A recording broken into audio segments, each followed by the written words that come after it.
Contractor सांगतो sir 6 महिन्यामध्ये घराचं काम पूर्ण करून देतो, पण हा एक ट्रॅप आहे. सध्याच्या काळात लोकांना कमी वेळेत घर हवं, पण क्वालिटी बद्दल कोणीच विचार करत नाही. कॉन्ट्रॅक्टर सांगतो सर फास्ट ट्रॅक मध्ये काम करू, कमी वेळामध्ये काम करू आणि तुम्ही तिथे खुश होता. आणि ऍक्च्युअल प्रॉब्लेम तिकडूनच सुरू होते. फास्ट कामाचा अर्थ काय? कास्टिंग नंतर क्युरिंगला कमी वेळ देणं, त्याच्यामुळे कॉन्क्रीट कमजोर होते. लो क्वालिटी मटेरियल वापरणं स्लॅबची स्ट्रेंथ कमी करते आणि वॉटरप्रूफिंग न करता फिनिशिंगचं काम करणं म्हणजे लिकेजची समस्या. एवढे प्रॉब्लेम असतील तर मग हे घर किती टिकेल? 100 वर्ष का 10-20 वर्ष? फास्ट नको, स्ट्रॉंग आणि ड्युरेबल घर बांधा. कॉन्ट्रॅक्टरच्या फेक प्रॉमिसेस वरती जाऊ नका.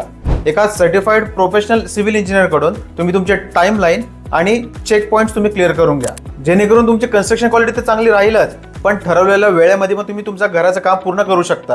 तुम्हालाही तुमच्या घराचं कन्स्ट्रक्शन करायचं का? काळजी करू नका, कारण की आमची कंपनी देते तुम्हाला 450 पेक्षाही जास्त चांगल्या प्रकारचे कन्स्ट्रक्शन क्वालिटी चेक्स आणि तेही ठरवलेल्या टाइमलाईन मध्ये.